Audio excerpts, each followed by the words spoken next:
It's that time of year again where I take you on a magical autumnal journey and show you all of the fun things we've gotten up to this year.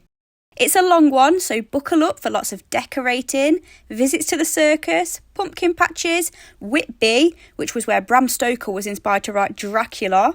We've got a Halloween party to go to, a spooky self-care evening, and some fireworks to finish off.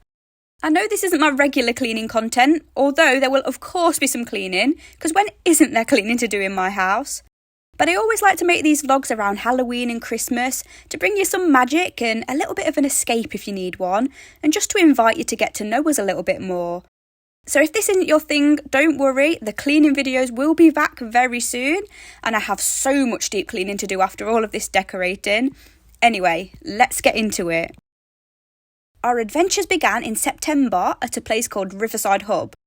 We decided to go here for Ike's 3rd birthday. I'd never been before, but I'd seen they'd got a kind of fairy tale village that I was so excited to show Ike. There was also a big soft play with different themes in each room, so as you can see here, this is the food room.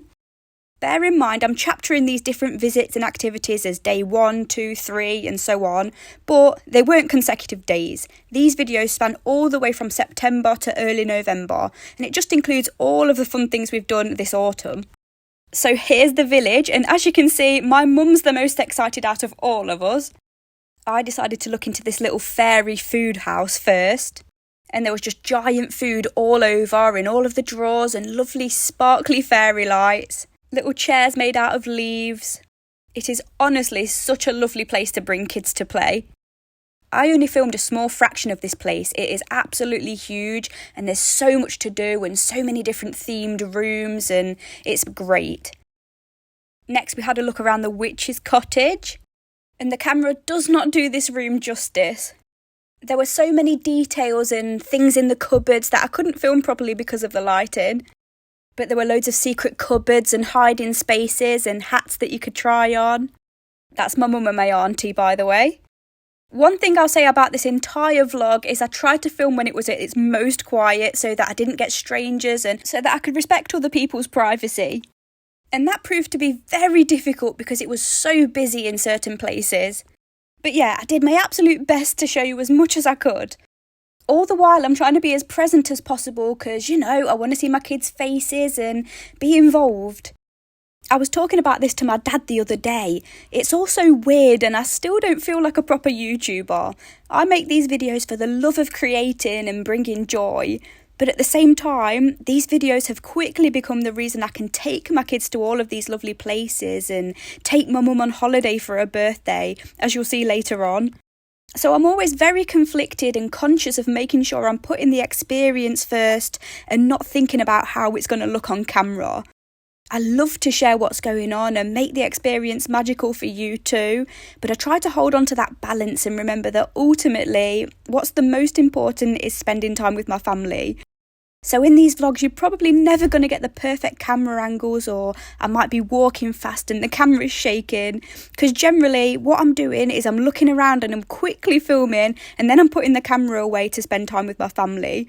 So I do apologise if I make you dizzy in parts, but I hope it gives off that homemade charm.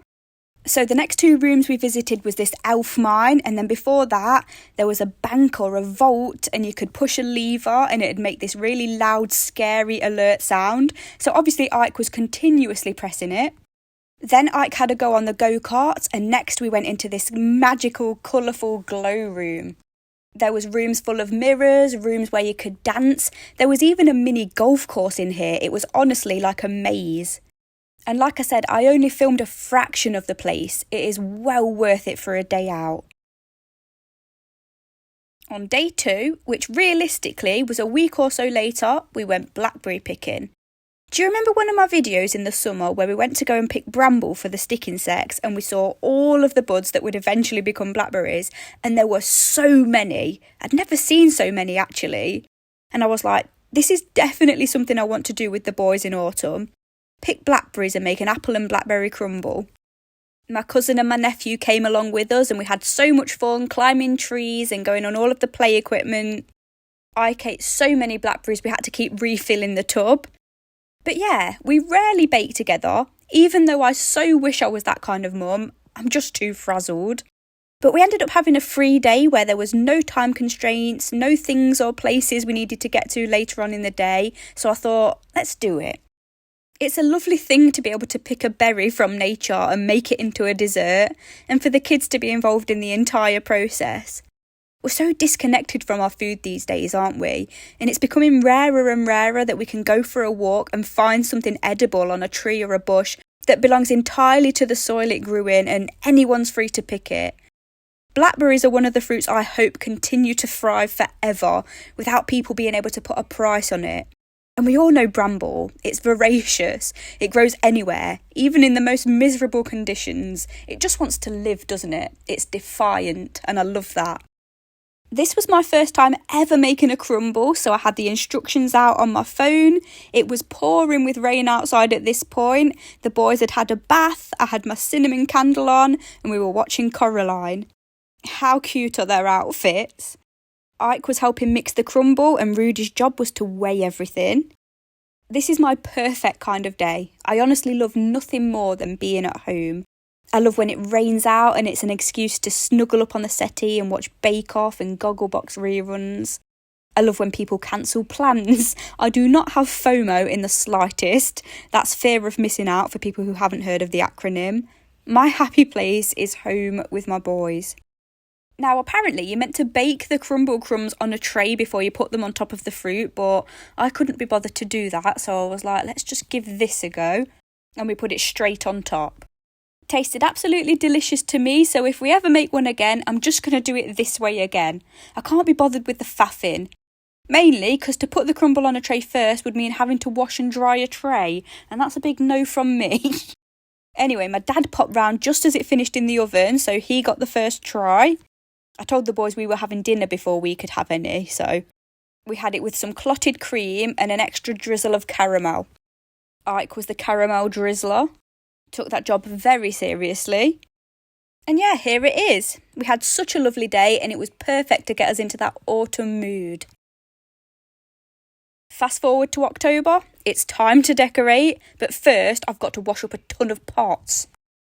I said on TikTok the other day, I like to leave the cleaning part in on my decorating vlogs so they double up as a cleaning, decorating combo. Because that's the reality, isn't it? Most of us have to clean up before we can do anything else. Houses just don't start out looking pristine and like no one's lived there every morning. At least mine don't anyway. Anyway, now that Ike's turned 3, he started playgroup 9 till 3, 2 days a week. So those have become my allotted days to get my editing and my filming and my writing done. Before that, I was just finding time here and there, and it was really stressful trying to balance work life and home life. I really struggled setting boundaries with myself and staying present, especially because my videos are focused around the home, so home kind of became work and it was all blurred and I didn't like it. I didn't like who I'd become, and every mess I'd look at it and think, should I get the camera out? No, you shouldn't. I struggle with balance and being present as it is because I naturally live inside my own head, and my family deserve better than that, so it's something I'm still trying to figure out fully, and some days I do better than others. But that's always been the case for me. Whenever I find a passion, I obsess over it, which is good and bad, I guess. Anyway, we've got the Frighteners on today. I always watch a horror movie when I'm decorating for Halloween. And I think Frighteners is so underrated and not many people have heard of it, which is baffling to me. It's a proper 90s classic. It's got Michael J. Fox in, and aside from being a horror, it's also really funny and wholesome, and yeah, it's just got that vibe I like. I usually watch Lost Boys, that's like my tradition. I said the other day on TikTok, but I've got annoyed with it because all I want to do when I watch it is get Charlie to dress up as Michael for Halloween, and every time he says no. Anyway, I decided to do some window art to surprise the boys for when they got back. I decided to go for loads of different pumpkin characters and really have fun with it. And it was so nice to be able to get the pens out and draw and not be worrying about the time. I had 6 hours to myself, and honestly, it was amazing for my mental health. These 2 days are now my time to fully immerse myself in my work and my hobbies and get it out of my system so that I can be a fully present, good partner and mum when everyone's home. And I know not everyone's in the position to be able to do that, and I'm so grateful for these 2 days. I've been a single mum and I've been in positions where I was trying to function and survive on no sleep, no time to myself, no personal space. So to be able to pick up the pens and do something that I did so often before I became a mum, which is just sit and draw with movies on in the background, so simple, was like therapy for me. Each pumpkin, I created a little backstory for them. By the way, I'm going to show you the whole process, each pumpkin, so feel free to skip forward to day 4 if you get bored. I posted the shorter versions of some of these videos on my other platforms at the time in October, and with those, you don't really get to show the whole process, so I was excited to be able to put everything into this vlog, which is why it's feature length, longest video I've ever done, but I didn't want to cut anything out. I figure those who want to watch it all will watch it all, those who want to skip through will skip through, and others will watch it in bits over days or weeks. It's whatever you want to do. Like I said, this vlog is for fun and escapism. It's to transport you into someone else's world for a while. I know life's been feeling so heavy for so many at the minute. But yeah, because I've included so much into this vlog, all the way up until Bonfire night, some people will probably be thinking, it's nearly Christmas now. And I don't know what to say there. It's taken ages to film and ages to edit. Maybe some people will be watching it leading up to Halloween next year. That's the beauty of YouTube. It's evergreen. I'm hopefully going to be doing one of these Halloween vlogs every year as well, so it's going to be interesting to look back and see what we got up to each year and how much everybody's grown. Anyway, pumpkin number 1, the green guy, is an anxious chap. He's the type of person that gets car sick from 5-minute drives into town. He has to have each day planned out to the minute, otherwise he spirals. He doesn't like change. Change makes him pull the face he's pulling right there. When the kids got back and saw all the pumpkins, they assigned each pumpkin to a family member, as kids do. And that one was me, and that's very accurate. I'm the worrier of the family, as you've probably gathered by now. This orange guy, he's a wind-up merchant. He loves to see other people get so wound up they fall into a full-blown tantrum. Nothing makes him happier. When one of the other pumpkins gets a disciplinary at work, he's stood behind the boss with a grin on his face.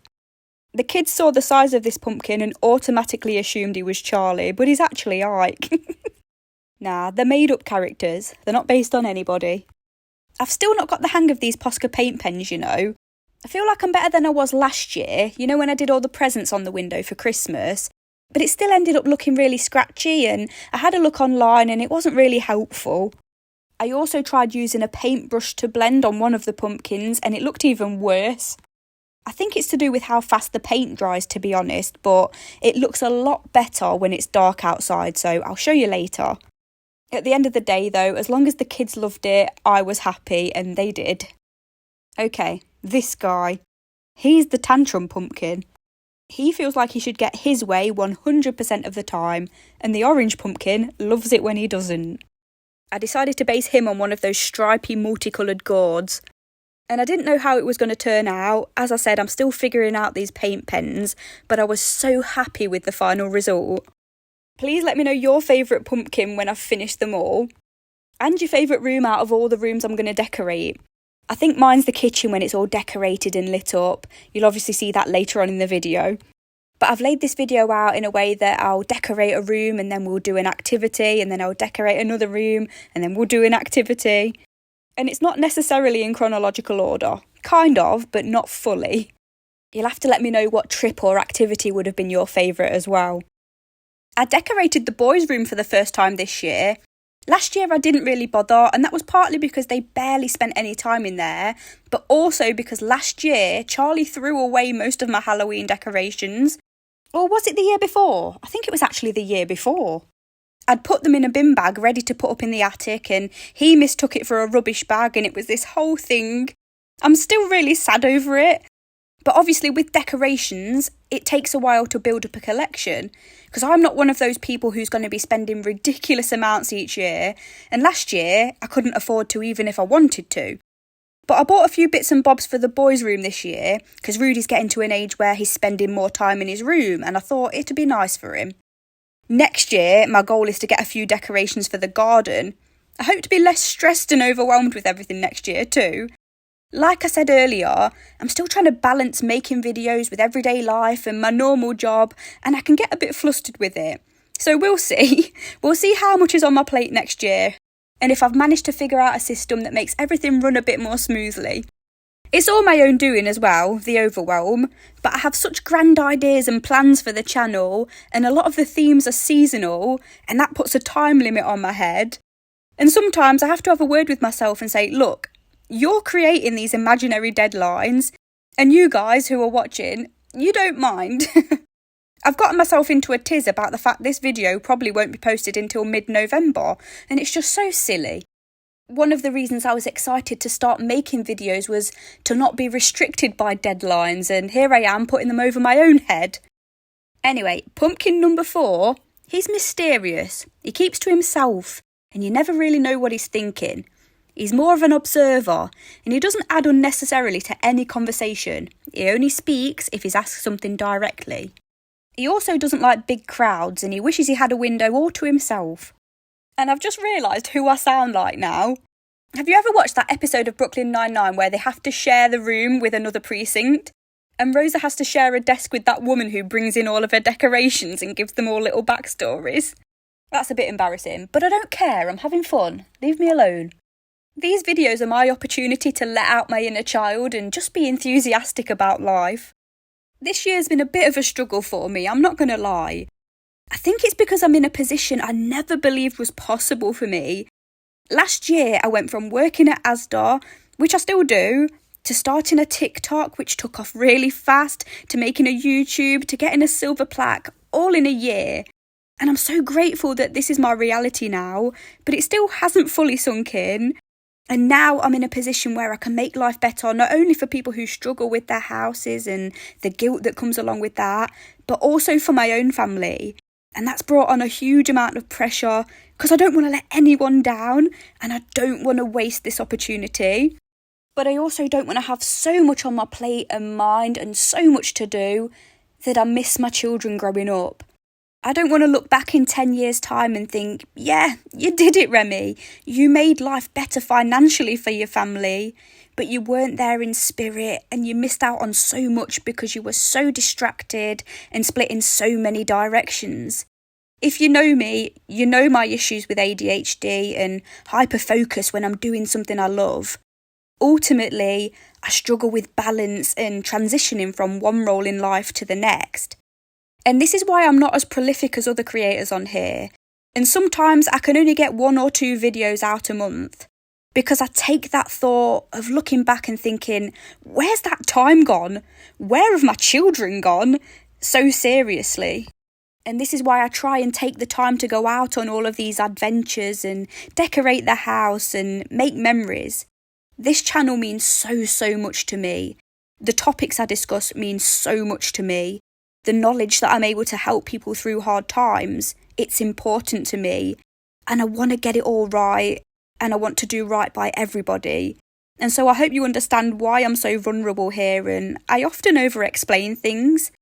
And a lot of people will be thinking, goodness, just get on with the vlog and talk about what you did for Halloween. But I think transparency is important, and I think it can be lacking a lot of time on social media. Did you peep my mum being very silly in the background there, by the way? Halloween is her favourite time of year, as you'll come to find out. But yeah, back to what I was saying. So I'm simultaneously the most happy and productive and grateful I've ever been, but also the most stressed and the most cranky. And I guess I can pour all of this from my brain to yours in this vlog, because that's what vlogs are all about. They're about what you get up to and the ramblings inside your mind. Although it never stops me in any of my other videos, does it? Let's be honest. My usual topics of conversation, although I always try and stay upbeat, are more serious, and they're about the struggles we have to face daily, issues with overwhelm and executive function, and how some of us can never seem to keep on top of things no matter how much we try. And these issues don't necessarily disappear when we achieve the things we want to achieve, I've found out. I've always been one of those people that have been motivated by the thought of, once I get here, once I achieve this, I'll be happy and I won't struggle with these issues anymore. But I've miraculously gotten into this situation despite my hurdles, and I still struggle every day with consistency and motivation, and the very issues I started this channel to talk about and make people feel less alone in. And I can't seem to help myself bringing these topics up, even in a Halloween vlog. But yeah, these little Halloween and Christmas vlogs are my chance to show another side of life. And it's nice to have a change sometimes, isn't it? I do realise these particular videos are going to be niche and they're not going to appeal to my wider audience. But for the few of you who are here for everything, I really want to thank you. It means so much. And I hope this video's uplifted you so far and that you enjoy the rest of it. I am going to talk about what we're doing, by the way. I'm not just going to keep rambling on. It's a little bit of everything, this one. It's kind of a mix of everything I love to watch on YouTube. Cleaning, decorating, self-care, living vicariously, and a bit of speed painting because I find those videos so relaxing. So yeah, Yellow Pumpkin, she's the opposite of the mysterious pumpkin. She's a massive oversharer, I can relate, and she goes home every night cringing, wondering why she couldn't just keep her thoughts to herself. It's okay though because Green Pumpkin wasn't listening anyway. There's nothing going on behind those eyes. I wanted to draw a warty gourd and have as much variety as possible between the pumpkins, in shape and colour and expression, everything. And I think it's between this guy and the stripy gourd as to who's my favourite. I am really chuffed with how they turned out. I'm going to be so upset wiping them away, but I am excited to clean everything. I always do a post-Halloween deep clean, so that video's coming up soon. I had promised myself I was going to redecorate the living room in November, but that's looking further and further away from reality because I want to declutter before Christmas. Remember when I said I was going to do quarterly declutters? Yeah, that didn't happen, did it? But I saw a video recently of a woman who works in a charity shop and she said she always sees mothers coming in before Christmas looking for gifts for their kids and there's never anything there, and then after Christmas they get this influx of presents that people didn't want and it's not really helpful after Christmas. So I'm determined to declutter and donate before Christmas this year. Excuse my massive head making the camera go in and out of focus here. It's actually because the kids got home before I could finish drawing them and I could pulled up a chair and was standing next to me watching me draw this pumpkin. So I was limited as to where I could put the camera. I tried to do something different with this pumpkin as well and blend a red and an orange, but again, these pens are just not good for blending. And that was my little boy just waking up. I always sit and try and do my voiceovers after the kids have gone to bed, and my youngest Ike still wakes up a couple of times in the night, so it takes a while to get them done. Anyway, this pumpkin is just downright nasty. If a sleep paralysis demon that stood at the end of your bed was a pumpkin, it would be this pumpkin. He feeds off people's fear. Obviously, I didn't give my kids these descriptions or we would have been waking up a lot more than twice in the night. I'm sat here thinking I probably should get them chair cushions from outside before they go mouldy, but I've got nowhere to store them inside. Just going to have to see how they fare, I think. Here's me trying to use the paintbrush and making it even worse. I'm really chuffed with how the garden's faring now that it's getting colder and rainier.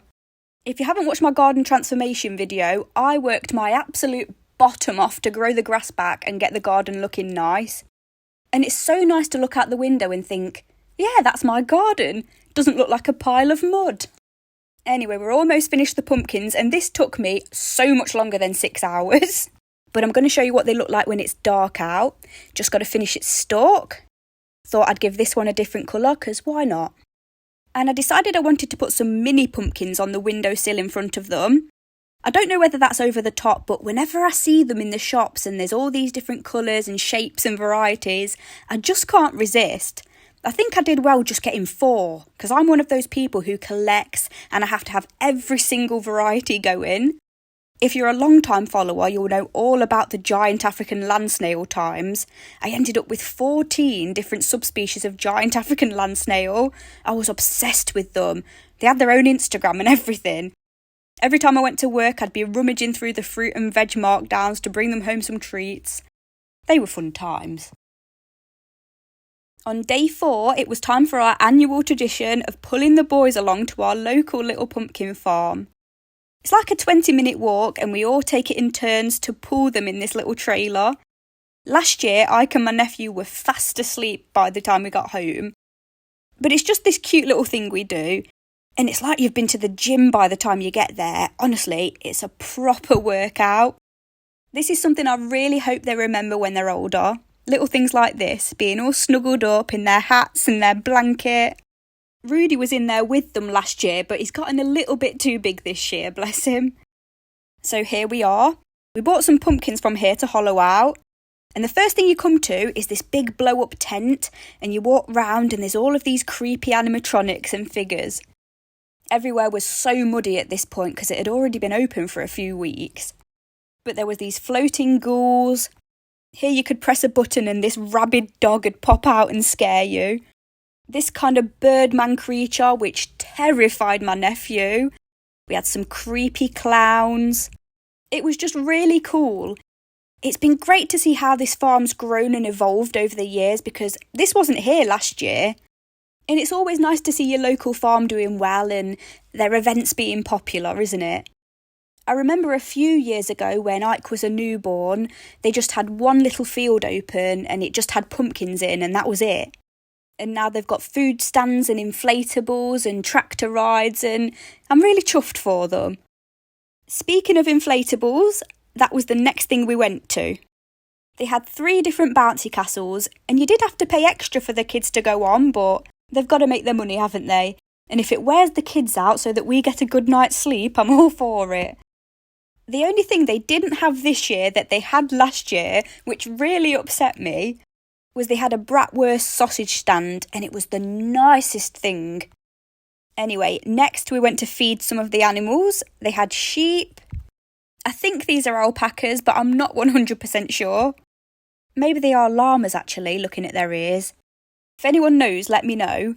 But when we came in, we were able to buy some pots of food, so of course we did. We also got to see some newborn baby goats, or kids. I'll show you them later. But there were 2 girls in there supervising them who were obviously related to the farmers somehow. And they were in there with the goats and we were stood behind this metal fence. And one of the parents decided to lift he must have been about 2, maybe 3, lift their child over the fence and just put them in with these baby goats and their mums. And he was running around, running directly towards the babies. And the rest of us parents, we were stood there collectively, looking at each other, what is going on? He was honestly so lucky he didn't get headbutted. And the woman that had put him in was just stood there smiling, oblivious. Luckily, security rushed in and swooped him out before anything bad happened. But he was chuntering to himself, there's always blooming one. After we had some food, Rudy had a go on whatever this is called. But it's where you have to duck and jump over the things that spin round. I would have actually liked to have had a go on it, but I probably would have collapsed after one jump. Next, we walked round the corn maze, and you had to find these signs with riddles on and answer the riddles. There was also some cool figures and inflatables to find here too. Then we waited in line for about an hour to have a ride on the tractor. While we were waiting, Rudy got stuck in this mud and I had to pull him out. Almost lost his welly boots. But as you can see, we'd been here nearly all day and the sun was about to start setting. So a lovely tractor ride was a perfect way to wind down before we left. Then all 3 boys decided they wanted to be pulled home in the trailer, and I don't blame Rudy because he'd completely worn himself out. So that was a good arm workout for all of us grown-ups, and we found this giant mushroom on the way home. How cool is nature? It actually makes me want to cry. Anyway, we headed back to my mum's house to watch the Halloween week of Strictly Come Dancing. Strictly is my guilty pleasure. I love it because it signifies my favourite time of the year. It's a time where we all get together more and we all spend more time at my mum's house as a family. The boys were in their PJs and Ike was getting into Strictly. My mum lit a fire and she'd had jacket potatoes on low heat in the oven all day while we were at the farm. And it really was the loveliest, most wholesome day. I treasure days like this more than anything. And it's so nice to have it on camera to look back on. It's weird to say this as someone who posts on social media, but in today's world, I think it's easy to forget how absolutely blessed and lucky we are, especially when we have virtual access to so many strangers' days and viewpoints and so many horrible things that are happening in the world. Our brains weren't designed to have that much information being flooded to us all at once. And it's gonna make you anxious, and it's gonna change your brain chemistry at some point. I think sometimes it's so important to just put your phone down and bask in the presence of the people who are closest to you. On day 5, it was time to decorate the rest of the kitchen, and I had to bribe Mushroom with some ham to wear that hat. Charlie was here to put all the spooky lights up, all the while I was in the background asking if he'd reconsider dressing up as Michael from the Lost Boys this year. The answer's still no. The windows are filthy, by the way, because we have a window spider who's made a web on the outside. And I don't clean the windows until the spiders have gone away for the year. They usually go away at the end of October. Not because I'm scared of them, by the way, but just because I think, why bother them just so I can have clean windows? Spiders go with the Halloween theme anyway. Before I could do any decorating, of course, I needed to clean Chaos Corner. This is the place in the house where everything that doesn't have a home gets dumped, and it's very annoying, but I've resigned myself to it at this point. While I do that, I just want to go back and touch on what I was saying at the end of day 4, because I don't want to be misunderstood. I am somebody who is very aware and impassioned about a lot that's going on in the world right now. A lot of injustice. It gets me worked up, especially as a mother thinking about the kind of world I've brought my babies into. And it can impact the way I function day to day. So I am by no means saying bury your head in the sand and be selfish and be an everything's okay as long as it doesn't affect me personally person. Absolutely not. Connection and community and caring for others is what makes the world a better place. All I was suggesting is sometimes it's okay to log off and switch off and just be present with your own little family. Our hearts need that. I follow some accounts on TikTok that only share good news and positive things that are happening in the world, like scientists that have discovered microbes that eat plastics and new technologies that benefit civilization. And it really helps to know that there are amazing people doing good things in the world. Anyway, as you can see, I have not swept behind this table and Mushroom's bed in an embarrassingly long time. All the clutter makes it difficult to muster the will to clean behind there, if I'm honest. But decorating for Halloween is great motivation for me. And after I put the decorations away, I'm going to be doing some real deep cleaning because the whole house needs it. Can't do everything at once though, even though I wish I could. So the only thing I'm going to deep clean today is the floor. Brace yourself for what's underneath this welcome mat. I've kept this part of the floor a secret for such a long time on these videos, and that's purely because my mum watches them and I didn't want to get told off. But I'm tired of the secrets, I just want to get it off my chest. So here it is. Mushroom tore it up when she was a puppy. And the welcome mat we have is actually custom made to hide it. And every Halloween since she chewed up the floor, we've had to put the Halloween mat on top of the welcome mat. So we're going to try and embrace it and see what it looks like with just the Halloween mat this year. The original welcome mat needs a huge deep clean as well, so I'm going to do that when I put the decorations away. Something else that needs a big clean before we start, this table. As always, those who know me know we struggle to eat at this table, and as you saw, it becomes a bit of a dumping ground. And so it doesn't get cleaned nearly as much as it should. We're just not an eat at the table family, as much as I wish we were. I speak a lot in my other videos about creating habits and routines and sticking to them, and sitting at the table to eat, as lovely as it is to do it, it's just one of those things that's never stuck. Anyway, in this vase are some lanterns from my mum's garden, and I got these chair cushions from TK Maxx. You'll notice I got 2 different colours because they came in packs of 2, and if it were up to me, I'd have had 4 orange ones because they just felt slightly more in keeping to me. But if you know TK Maxx, you'll know there's rarely 2 of anything, so I had to mix and match. I think TK Maxx is called TJ Maxx in the US, for anyone wondering. But I love it there at Halloween. Me and my mum have a tradition and we'll go every year before Halloween starts to have a look at what they've got, because they've usually got some really unique things. I'm not sponsored by TK Maxx or anything, by the way, I just get a lot of my Halloween stuff from there. Anyway, let's bring Mushroom's bed back to its little spot. I got her a little purple Halloween bone to match her collar and her lead, and her witch's hat that she won't keep on. This is the welcome mat. Look how cute that is. I don't think that looks too bad. And then these embroidered tea towels were a gift from my mum, so we got a mushroom one and a skeleton one. Had to light a candle to keep my motivation up. I don't know why lighting a candle does that, but it just does. I wanted to put a light above the oven this time round, but I obviously couldn't do that while the oven was disgusting. But do you remember the eek sign that I had above the table last year? Well, I'm going to put that one above the oven this time. If you don't know about the eek sign drama, let me fill you in right now. Well, about 3 or 4 years ago, my mum bought me this green neon eek sign for Halloween, and it was such an amazing colour. It lit up the whole room and made it look like a witch's hovel.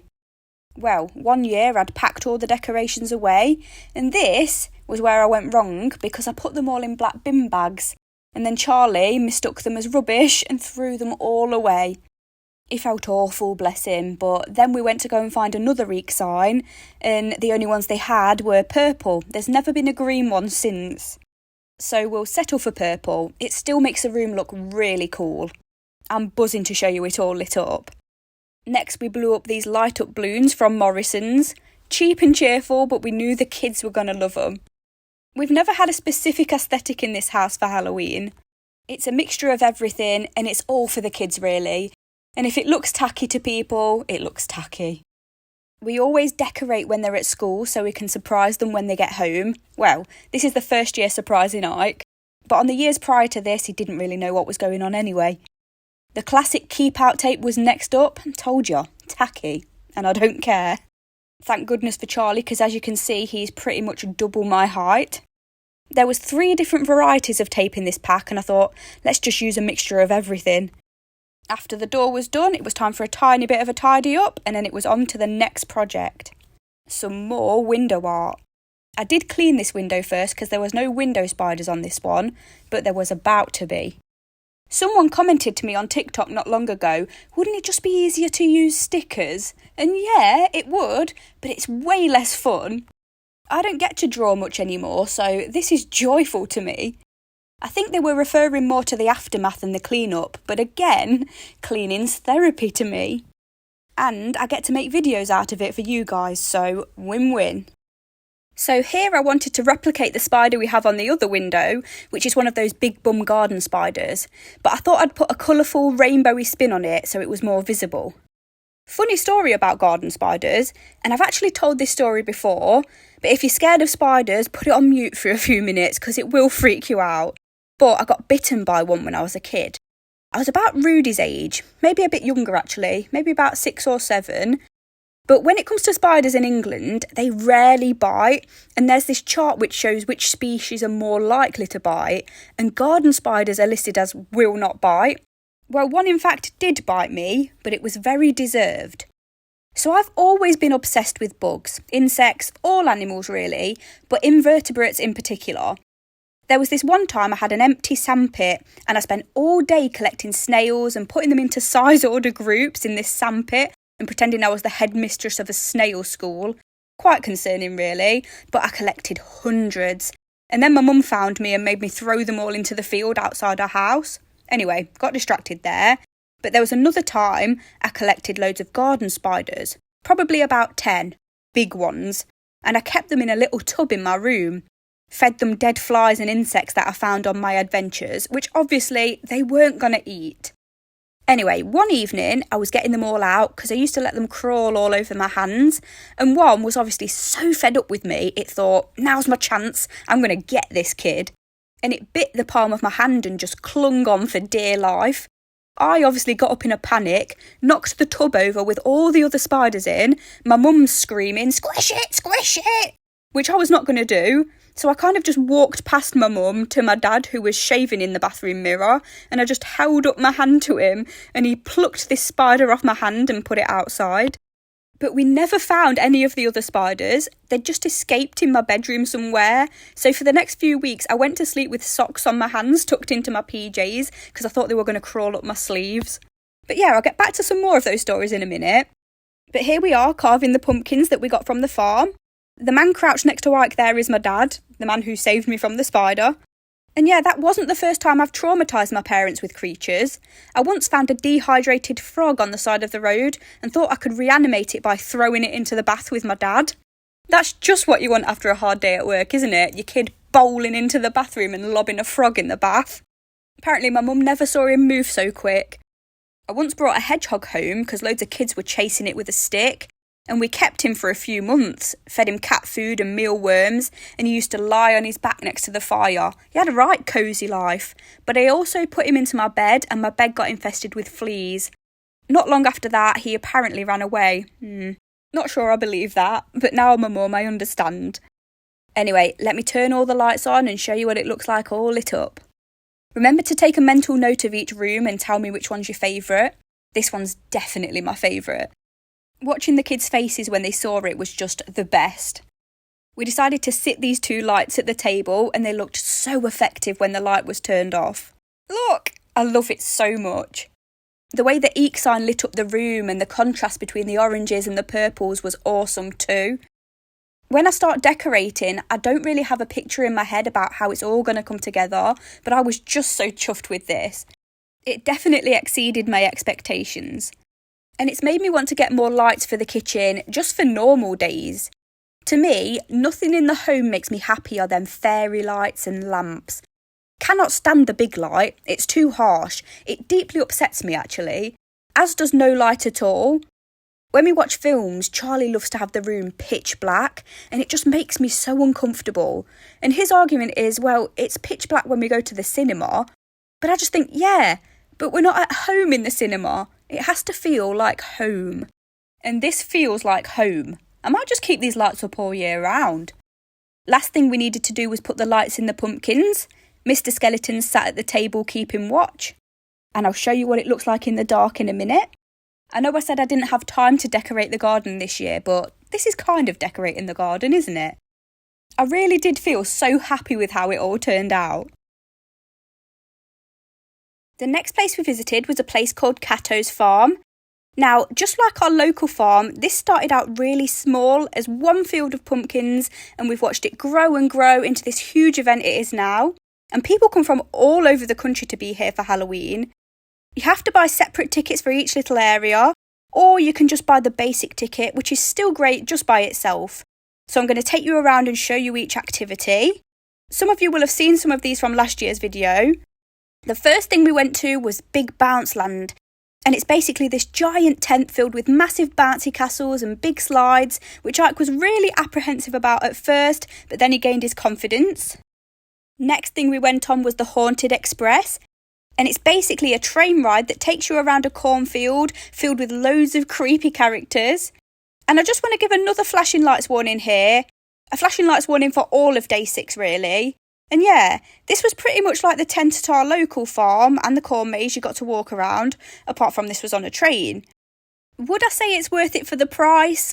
Probably not. Especially when there are other things similar to this at other pumpkin farms that you don't have to pay extra for. There's Gollum. It was so random. Having said that though, the kids thought it was fantastic. And they did have this one section where you went through a tunnel and there were smoke machines and loads of animatronics, and that was good. Excuse my terrible camera work here. I was in the middle and I was trying to film around everyone's heads. This was actually a different attraction last year. This is completely new. If you watched my vlog last year, you will have seen it as the Jurassic Maze, and it was just similar, but you could walk around and there was loads of dinosaurs hiding. For saying this was for kids, some of these figures are actually really scary. As we walked round to our next activity, we saw some little ducks, and this is my dream pet. When we get our Forever house, I want some ducks in the garden. They are my favourite animal of all time. Next up, we went to watch the Halloween circus. And we watched this last year, and to be honest, it was a lot better last year. There was just more variety in the acts, and I don't know whether that's because we came on the wrong day, but it was still very cool. Ike missed most of it because he was asleep, but there was some juggling, some stunt biking, and a really scary performance where they were balancing and walking on this spinning wheel. And I wish I could have shown you more of that, but we weren't really in the most ideal seats this time round. Here's the stunt biker. Last year they had people doing stunts on motorbikes and they were literally flying over people's heads, and I think they might have not done that this year because of health and safety. This was the scary performance I was talking about. I literally had my heart in my mouth the entire time. Last year there was someone doing a stunt in a glass box filled with water, and oh my god, I wanted to pass out just watching. Anyway, we had a little walk past Karen at her desk there, and the last tickets we booked were for something called Trick or Treat Street. And basically, each child is given a little trick or treat bag, and you have to walk through this spooky warehouse and knock on loads of different doors and see what pops out from behind them. One thing I've not done for ages at Halloween is do a scare maze. We used to do that quite often, and loads of my friends had come along with my mum and my auntie. I don't think I've gone to one since the year before me and Charlie got together, which is a shame because Charlie would absolutely love it, so I definitely want to do that next year. For those of you who don't know what they are, it's basically they plonk you in a maze in the pitch black and people chase you and jump out at you. So it's not for everyone, but it is so funny when you're with your friends and everyone's terrified but in hysterics laughing at the same time and running in all different directions. I'd also like to go to Alton Towers Scarefest because that's great at this time of year as well, but it's all just a lot of money, isn't it? I know how fortunate I am to have been able to take the kids to all of this. My mum and stepdad paid for Katos, so I'm very grateful for them. But just taking your kids to one event, your local pumpkin patch, or just getting into the spirit of it and putting a spooky movie on and decorating the house, it's something your kids will remember forever. This time of year is so important for me and my family because my mum celebrates the pagan calendar, so we make a massive fuss, same as Christmas. And I hope even when they're adults, my kids will start to get that glowy, warm feeling, like I do, whenever September starts to roll around. A lot of people associate Halloween with something demonic or evil, and it's not the case. It actually derives from the festival Samhain, and it's the time of year where the veil between earth and spirit is lifted, and you celebrate and you make space for your loved ones that are no longer here. The scary decorations were to ward off evil spirits. People will often comment on these videos of mine or when they see glimpses of my mum's house and they think, aren't you afraid of bringing in negativity? In my opinion, you'll only invite negative energy into your space if you fear it happening in the first place. Like Sally says in Practical Magic, it has power because you believe it does. Anyway, after we finished all of the activities, we went into the little fairground bit. Rudy had a bounce. He absolutely loves to go on these. Charlie had a go at winning some teddies. This is his favourite part of the fair. And then the boys went on some of the merry-go-rounds. It was really quiet when we came because at this point not every school was broken up for half term, and that's a massive relief for me as an anxious mum because big crowds send me spiralling. I forgot to mention, I was ordering some burgers, didn't film it obviously, but this lady who was serving me recognised me from TikTok. Obviously I didn't know how to act because I'm strange, but it still really shocks me when this happens, and it usually happens in most places we go to now. So if you ever do see me in public and come up to say hi and I act weird, I promise I'm friendly, I'm just socially awkward. On day 7 it was time to decorate the living room. Got Scooby-Doo and the Witch's Ghost on in the background, a classic. As always, we have to clear the space before we can do anything, because even on the tidiest days there's always something to clean up in this house. I impulse bought an exercise bike, but my knees don't agree with it, so I'm going to have to put that on one of my local free-to-collect Facebook pages. And you've probably been wondering where our living room rug went, and it went to the tip, because it started to smell like those fart sprays that you can buy in joke shops that linger and make everything else in its vicinity smell disgusting. It smelt so bad. I always start decorating as soon as I've dropped the boys off to school, so I was clearing grated cheese and Cheerios off every surface. And yeah, we're going to have to go without a rug for the time being because I refuse to get a nice new one until I've redecorated, though it really does pain me to look at the stain in the middle of the floor. But for the time being, we've got a really cute little Halloween rug to cover it. I ordered it from Amazon, thought it would be a lot bigger than this, but that's my own fault for just guesstimating measurements. Still cute enough though, isn't it? I think I might put it in the boys' room next year. Next, I set these plastic spiders in ice to make the boys a spooky drink for when they got back from school. I was shopping the other day and I saw this Beetlejuice themed neon Fanta for Halloween, and I thought the boys would absolutely love that. Turns out it tastes like hairspray, but the boys didn't seem to care. Anyway, back to the topic of redecorating, you'll have probably noticed that the walls are two-toned as well. And that's because I started painting, hated the way it looked, and then stopped. So eventually, I don't know when, I said November, but it's not going to happen. But eventually, we're going to repaint the walls, get some new flooring, and get a new settee. And you'll be happy to hear that we're going to move the settee to a different place. Anyway, next task was to put these eyeball lights on the banister. Now, the camera does not do these lights justice. They are bright green in person, but they look a kind of turquoise colour on camera. These lights were part of my original collection of decorations, you know, the ones that got thrown away. And last year I bought some new ones, put the batteries in and heard this massive pop. And the whole battery pack had kind of gone brown and started smoking. It smelled awful. Must have been a malfunction with the wiring. So this year I was a bit apprehensive to buy some more, but thankfully they were fine. Anyway, this table is on its last legs and it isn't staying when we redecorate. So I thought I'd do something fun with it. This isn't actually the first time I've painted this table. It was originally red, and one Christmas I wanted to spray paint it gold, and for some reason that didn't work. I can't remember why, but I had some glittery pink spray in the cupboard, so I thought, why not? It's still kind of sparkly and Christmassy. But this time I wanted to paint it bright orange and draw a cobweb on the top, and then give it some kind of Tim Burton-esque stripy legs.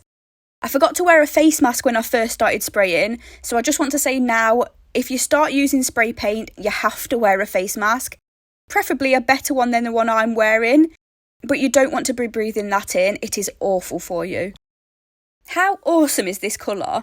I was very pleasantly surprised, because a lot of the time when you buy your paint, it never actually looks the way it does on the tin, but this was spot on. Again, it's been so good to just have some time to myself and get my creative juices flowing. Sometimes you get this urge to just make something. I don't know if it's the same for anyone else. I remember in my foundation year at uni, for anyone who doesn't know, in the UK, if you're going into the arts, you generally do a 4-year course. And your first course is called Foundation. And basically, you don't have to commit right away to any particular subject.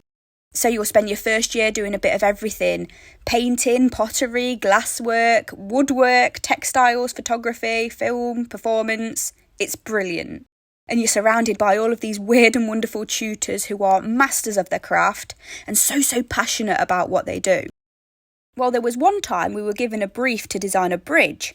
And you get put into pairs and you have to make something interesting and functional. And I remember me and my friend made this life-size Bertie Bassett licorice bridge, and it was out of wood and card and other materials. But I just remember being completely in my element. I'm at my happiest when I'm making stuff. I remember we even made it smell sweet. I had this vanilla perfume at the time that I loved. It's been discontinued now. But that really pushed me down the avenue of immersive art. Art that wasn't just something you could look at, it was something you could smell and feel and something that could transport you to another world. So I went on to choose fine art because there was a lot of flexibility and you could go down a lot of different avenues.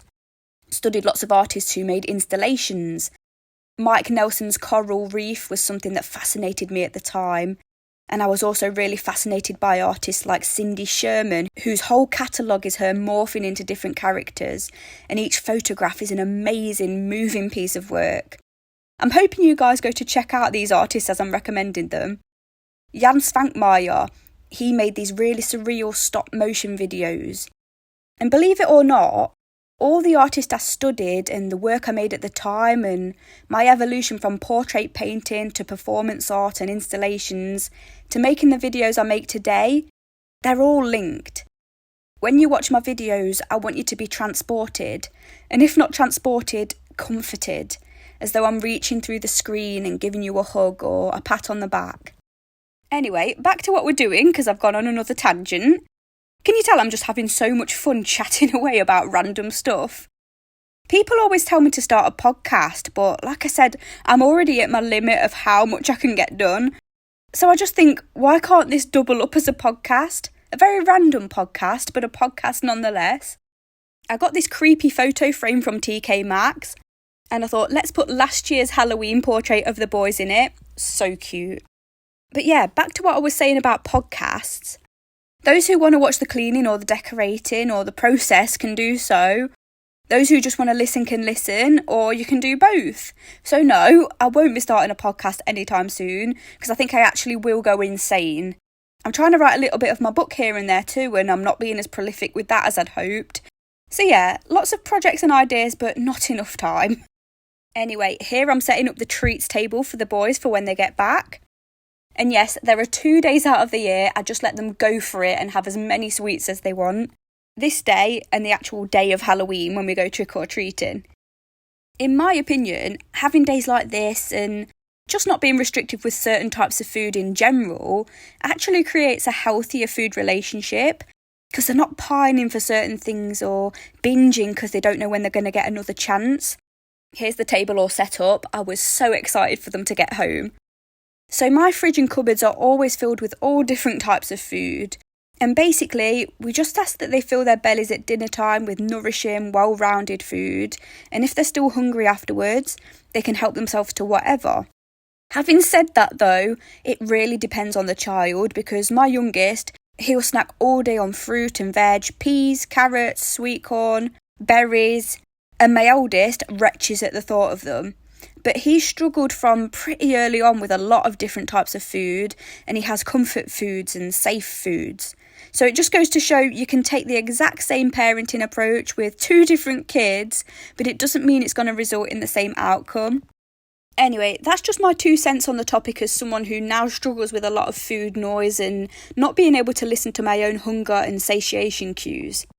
Now, let's see what the room looks like all lit up. So if you're in the UK, I got this pumpkin stack from Morrison's. I got these spider tea lights from Amazon. And I didn't know what to expect with these, but they're so bright and effective. The only trouble is, if you knock them, it damages the wiring, I think. We've got some pumpkin lights up there. I can't remember where I got those from. All of these cushions were from Asda. And yeah, let me know what you think of this room. Do you like the kitchen or the living room better so far? It felt very atmospheric in person. I was listening to Jim Oblon's version of Where Did You Sleep Last Night? You know, the one from the True Blood soundtrack. Oh, love it. I even hung this mask up and put a light in there. On day 8, we travelled to Whitby for my mum's birthday. This is one of my mum's favourite places, and it's an amazing place to be around this time of year. They are really big on Halloween and have loads of ghost walks and Dracula walks, and they even have a goth festival, but I think we missed it by about a week. So this was the little cottage we were staying in. So lovely. It had 3 floors, and it was so clean and smelled amazing. And this year, I was in a position to be able to afford to pay for my mum and stepdad to come along. They have paid for me and my family to go on holiday every single year, even if it was just for a few days at the seaside. And so to be able to start repaying that gift just makes my heart so happy. Do you remember in the first few videos I ever started making on here, I spoke about how first and foremost, I hoped I could help as many people as possible with the subject matter and content I was going to make. But also, if I was able to start making a bit of money with my videos, I would have loved to have been able to do things like take my parents on holiday and pay for laser eye surgery for my dad. Also, buy a forever home for us and eventually pay off the rest of their mortgages. So to be able to cross something off that list is incredible. Since then, we found out my dad actually has glaucoma. So his eyesight problems weren't something that were actually going to be resolved with laser eye surgery, unfortunately. Glaucoma causes a build-up of pressure that damages the optic nerve. So any damage that's already been made prior to diagnosis is pretty much irreversible. But he's now had a kind of laser on the NHS that's meant to reduce the pressure and prevent any further damage. So fingers crossed. It's really heartbreaking though. If you've ever listened to the videos where I talk about my dad, you'll know that he makes art too. But he's taken it in his stride. He's always been a man that just carries on despite any obstacles. My dad's not on this holiday, by the way. My mum and stepdad are on this holiday, just in case there was any confusion. But I'm hoping to take my dad and my brother somewhere next summer. Anyway, one of the reasons my mum loves Whitby so much is because she's fascinated with archaeology. And on this coast, you can find lots of fossils, and that's what she wanted to do. She brought her little tool set, and her goal was to find an ammonite to take home. So here's an imprint of one here in the rocks. And that's basically what we did for the 2 days we stayed here. Whenever we came to the beach, we'd look for fossils. Obviously, it's the middle of the autumn in the UK and it's cold. Didn't keep my kids from going into the sea though. Here's another imprint. Isn't that just miraculous? Little time capsules preserved in the rocks, millions of years old. Here's a little section of an ammonite that I found, brought that one home with me. And here's a cross-section of what the rock looks like here, all of the different layers. After that, we had a walk into town and had a look at all of the spooky shop windows. All of the shopkeepers put in so much effort, it's brilliant, and it looks even better at night, which I'll show you later on. So apparently, Bram Stoker, the author of Dracula, was inspired to write after staying in Whitby himself. And in the book, Count Dracula arrives in Whitby after taking a ship from Transylvania. And so now, there's a lot of Dracula events and merchandise and tours that happen here every year. One of which we go to on day 2 of this trip, which I think you're going to love. My mum found something in this shop that she had to buy, and so look out for that when I do a tour of her Halloween house later on in the video.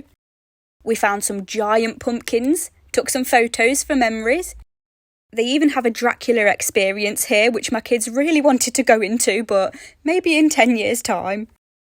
After that, we headed back to a different beach and the boys had a paddle. Aren't the views just incredible? To finish off the evening, we went to go and have Italian at a restaurant called Cosa Nostra, and I am sorry if I've butchered that pronunciation. Ike was so worn out from a day of fun that the second the lasagna entered his belly, his eyes started closing. And I aspire to be that level of content. Charlie had mussels, my mum had these creamy mushrooms, Rudy had a pepperoni pizza, I had garlic prawns and then a lasagna afterwards. And yeah, it was just a lovely end to a lovely day. There we go, zonked. He stayed asleep for about half an hour in that chair while we all finished our mains. I was kind of hoping he'd managed to stay asleep while we walked home, but that didn't happen. Because I wanted to get an early night myself, but never mind, we had a lovely game of Uno. On day 9, which is day 2 of our little trip, we found this adorable cafe to have our breakfast. And look at these beautiful decorations. We all had a fry up to fill our bellies because we knew we wouldn't be having dinner until late and we had lots more exploring to do. One thing about Whitby is a lot of the shops and cafes didn't open till around 10 a.m, which couldn't be more different to where we live. Most shops are open by 7, 9 at the latest, so that was interesting.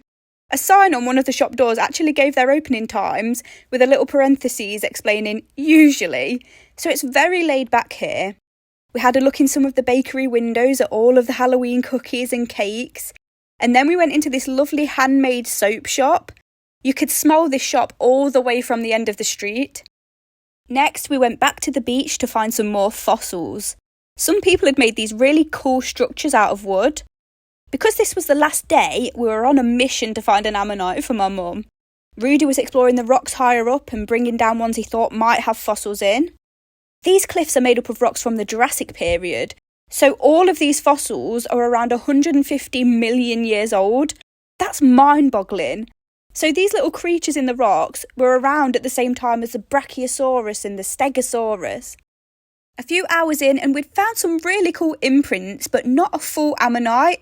But then my stepdad found this, and he painstakingly etched away at it so that my mum could have an ammonite that they found for her birthday. They're going to put it on display in their living room, and that will be such a lovely reminder of this holiday. And I'm really glad he was the one to find it, because he was so chuffed. Almost as chuffed as Charlie was when he found this. We don't know whether this was some kind of clam or part of a squid. Next we went for a boat ride. It was such a beautiful day. I almost fell asleep, it was so soothing, which is strange because I'm usually the first to be hanging over the side about to throw up. I get car sick, seasick, any kind of motion sick. But this was just so lovely. After the boat ride, we went for fish and chips, but I didn't film it because everyone was tired and stressed and cranky. And across the room from us, a massive argument had broken out between this older lady and a mum with young kids. Apparently the lady didn't think they were behaving appropriately and it escalated and it was all very awkward. The mum handled it so well though. I think I would have burst out crying. I remember her saying, it's hard enough parenting young kids and going out in public. And she's right. At the end of the day, children learn to be members of society by being in society. This sign on the church door made me absolutely howl. It says, "Please do not ask staff where Dracula's grave is, as there isn't one. Thank you." Anyway, we'd walked up what felt like 100 steps to go to the Abbey to watch a light show and a performance. As we were waiting to get in, actors were walking around scaring everybody. And at this point, we didn't know what to expect. I thought it was just going to be a light show projected on the Abbey. And the Abbey was lit up, as you can see. What a sight. But there was also a Dracula performance on. There were food stands and fire pits, and you could buy marshmallows and toast them. And then we all gathered around and the actors told this story in front of the Abbey. And the coolest thing was, they moved around to different areas and we had to follow them. And to make it even more apt, there were bats flying around the lights like paid actors. It was such an amazing experience to be able to take the kids to. As we made our way back down the stairs, it was pitch black and the whole city was lit up. And we walked around town and had a look at all of the different decorations. This man started chasing me and I ran away screaming. We did go back and put some coins in his tub though when Rudy and Ike had a photo with him. Flashing lights warning again here. But just look how much people go all out with the decorations. It was awesome. And a holiday I hope the kids and my mum and stepdad remember forever. It's day 10 now and we're decorating my bedroom. This is something I only recently started doing last year because I just thought it was a bit silly and over the top, but honestly, I take every opportunity these days to decorate and celebrate. And if that's silly, that's fine with me. Life's short and it's stressful and we've got to make it magical whenever we can. So my bedroom now gets decorated for Halloween and Christmas. Okay, so first up, I'm putting this spooky garland along the bed frame. I do remember saying last year I was going to get a second one of these because it doesn't really span the frame properly. But I obviously forgot because I don't remember things until they're literally right around the corner. So never mind, I might get a second one next year. Who knows, we might be in a different house by this time next year. That would be cool. Secondly, I'm putting these creepy ghost portraits up. I got these in a pack from Amazon and I know people think this is very weird, but I like them and this is my bedroom. They're cheap and cheerful and they only look good in certain lighting, but when it's dark, I think they look really effective. There is one of them that Rudy really hates, and I decorated this room before I went to work, came home and one of them had been taken off and faced downwards on the table. It's the one that I put on the bottom left-hand corner, the two little girls with the Danny Glick eyes, and you won't understand that reference unless you've watched the old Salem's Lot, but yeah, I get why he doesn't like that one. I had Jaws on in the background because you've got to watch a horror movie when you're decorating. I've probably already said that, but this video is so long I've forgotten what I said about 10 minutes ago. I've been doing these voiceovers in 10-minute stints over days and it takes so long. So I think an hour long might be my upper limit when it comes to these videos, and that's already very long. I can imagine there's only a few hundred of you watching at this point, and if you're one of those people, thank you for listening to me ramble on. I appreciate you, I really do. Even if I don't get the time to reply to everybody's comments, it means the world to me that you've chosen to watch and chosen to come along on our little autumn adventures. I really hope you've enjoyed the video so far. We will be back to the cleaning videos very shortly. I've already started filming my post-Halloween deep clean, because like me, I am juggling a million plates in one go. But I've been in a proper deep clean mood where you just want to scrub every inch of the house. So just know the next video coming up is going to be motivating and not nearly as long. Anyway, Charlie's helping me put on the pumpkin bedding. These bed sheets are so soft, but I regret putting them on every year. Because by the end of night one, the duvet's already rolled itself into a ball at the bottom of the sheets. And we end up just curling ourselves up in the thin part of the duvet cover. Because it's just too much aggro to keep redoing it. So it looks very lovely and it's really cosy, but it's not practical, and I'm probably going to look for a different one next year. Anyway, it's time for the finishing touches. I got that pumpkin lantern from TK Maxx, and this is my favourite new decoration. Someone said the creature is Mothman, but basically you put a tea light in the front and it projects this creature onto the wall. Let me show you. I'll just switch all the lights on. So I've gone for a neutral light in this room. just because I wanted every room to be a bit different in its theme. And I think that shows. They're all really different, aren't they? Let me just light the witch's brew candle to seal it. That light in front of me is a custom-made one of me and Charlie. I'd got it in for our first anniversary. But here it is, all lit up. Mothman's looking brilliant. Let me know what you think of this room. Is this one your favourite? Like I said, I put all these videos out on TikTok in October, and the general consensus was the kitchen was the favourite. And I have to agree, but I still think they all look cool. Here's a closer look at the creepy portraits. I might try and make my own one year with proper frames and embellishments. I think that would be really cool. But yeah, that's the bedroom done. On day 11, it was time for another adventure, and it was just me, my mum and Ike this day. And this time we went to a place we'd never been before, somewhere called Pumpkin Village. And it was a lot like the pumpkin farms we used to go to before they got big and expanded. There were trays full of all different coloured pumpkins and gourds. This one was my favourite because it was a real mint green in person. Ike was on a mission to find the biggest pumpkin he could, so we made our way over to the muddiest pumpkin field ever, where Ike fell over multiple times. Look at those storm clouds brewing, very atmospheric. Me and Ike had a go on the carousel. The older kids had all gone back to school at this point, so it was very quiet and it was a really lovely day. Ike had a gander at all the toys. There was a lady singing country music, and don't feel too bad for her because she had multiple sets and more people turned up later on. Next we walked over to explore the play areas, and it turns out they do a Fright Night thing here, so Screamfest, there it is. I might book into that next year. Anyway, we had a play in Jurassic Canyon, and it was basically this huge sandpit and you could excavate dinosaur bones. Ike did not want to leave this bit. I just think this is such a cool idea for kids. I would have spent hours doing this when I was little.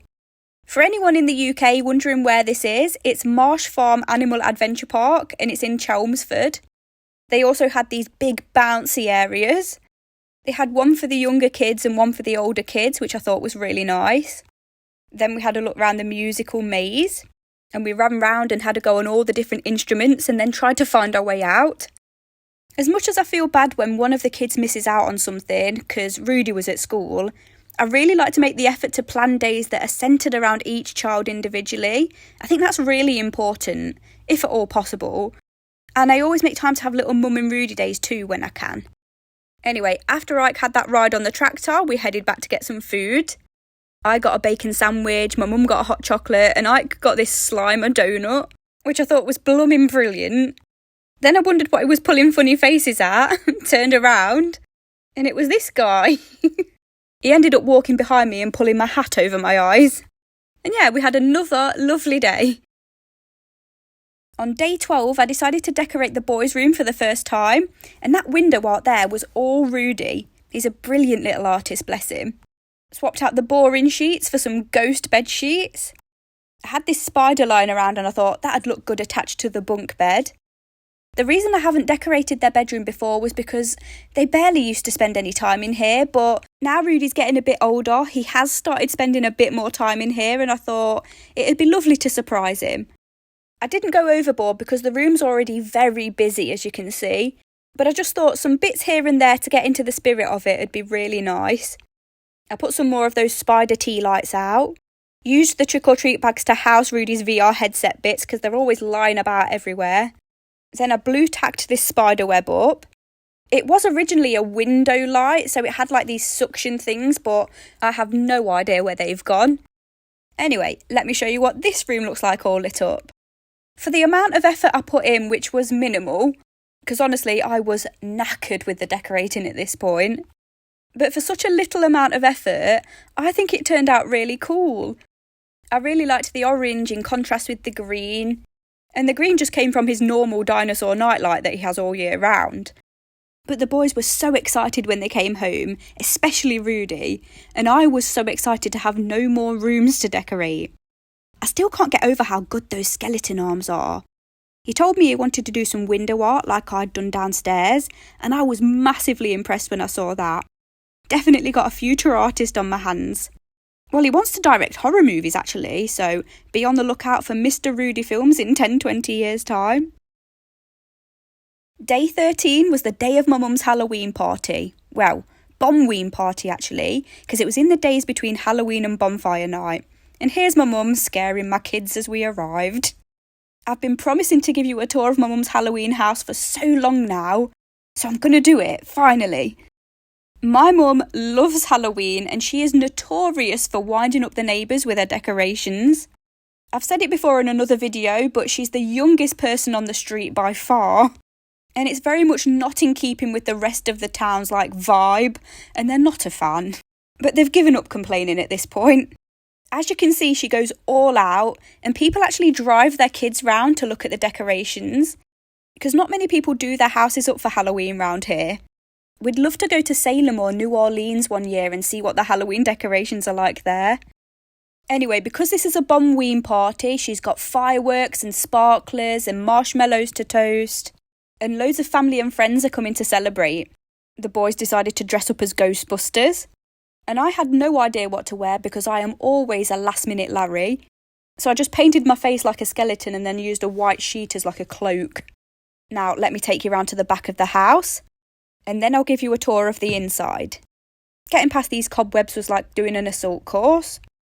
As we walked round the corner, there was a cauldron full of bubbles, which Ike broke pretty much immediately because he couldn't leave it alone. This is the setup in the garden, and again, the camera doesn't do it justice because it looked really effective in person. So let's make our way into the kitchen first. Bear in mind, my mum's house is decorated for Halloween pretty much all year round, but in October it's extra decorated.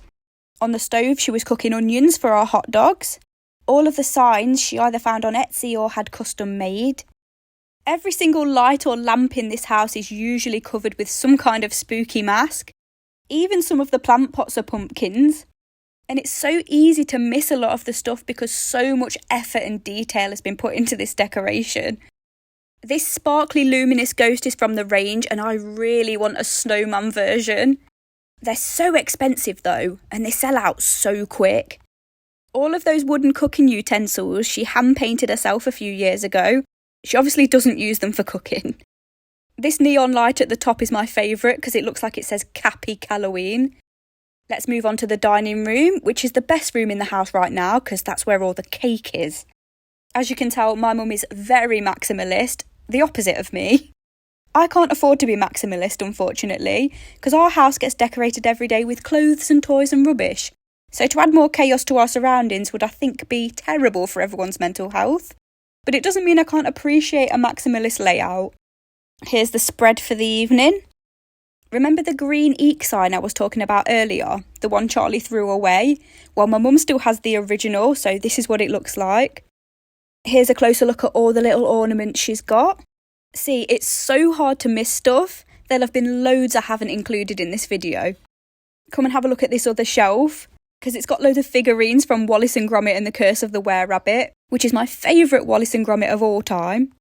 I'm so excited for the Christmas one. We've got some lights and bats hanging above the table.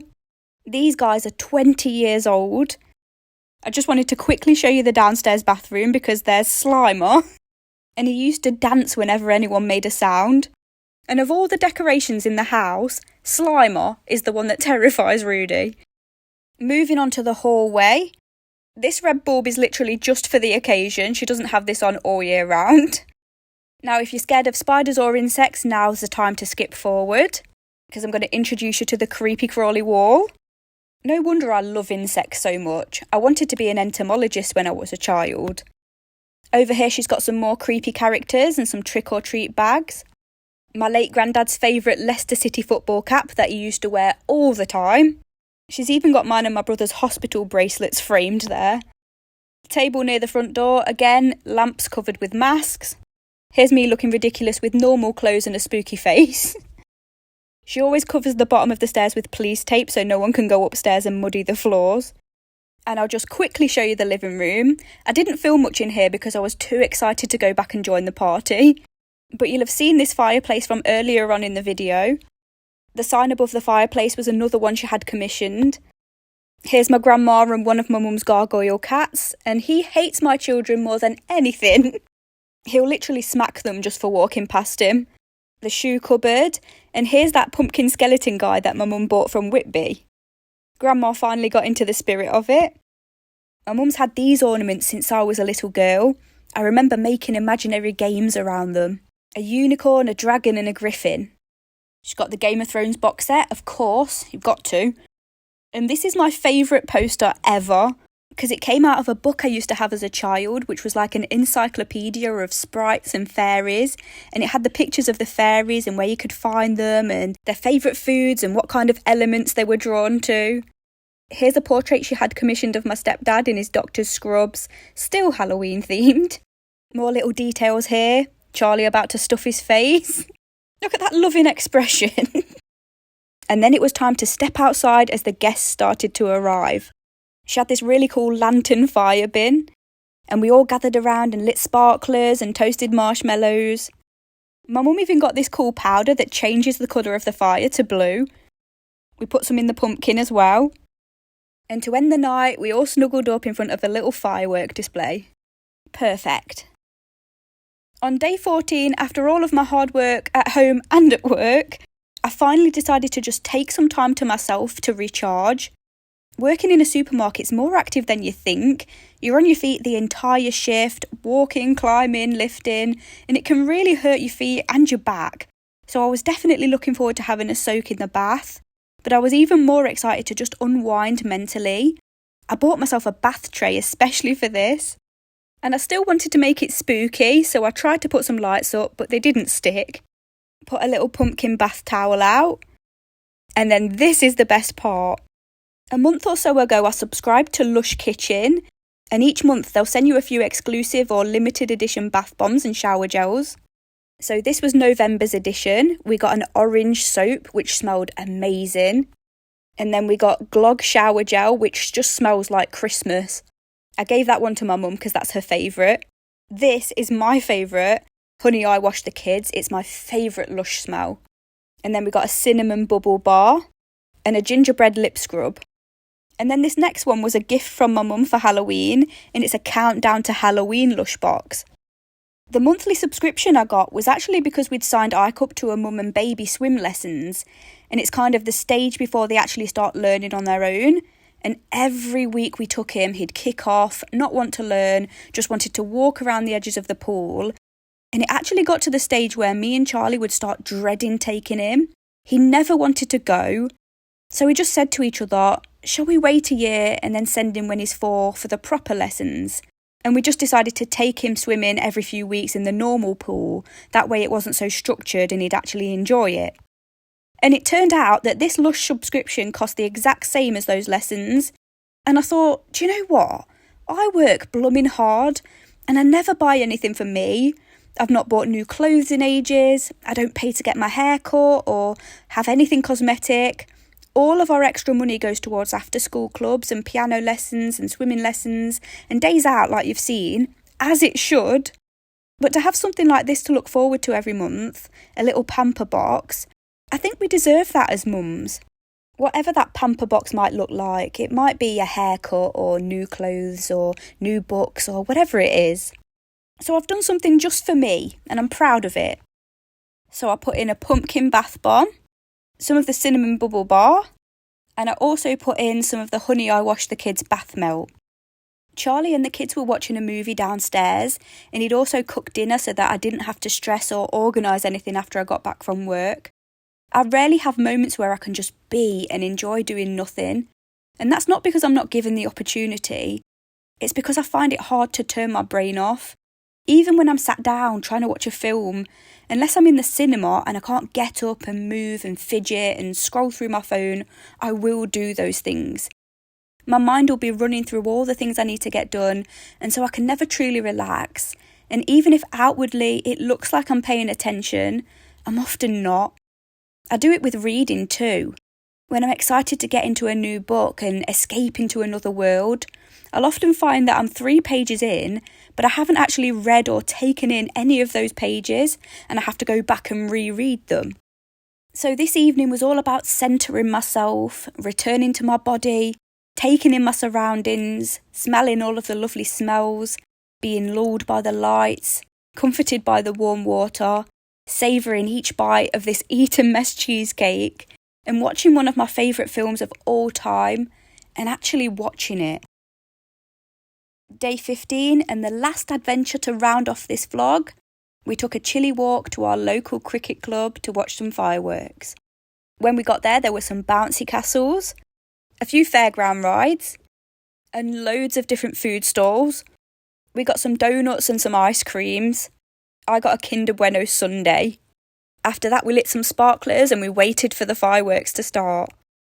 There's something magical and almost primal about gathering in groups in the dark, in the cold, around fire pits, eating food and just enjoying each other's company. This time of year truly means so much to me, and I hope that's been translated in this video. And I hope it's entertained you and lifted your spirits in some way, or just kept you company. It means the world to me that you chose to keep watching. If I could give you any kind of meaningful closing sentence, it would be, don't wait for happiness to find you. Cultivate it for yourself by finding beauty in the mundane, everyday moments. Magic's everywhere if you search for it.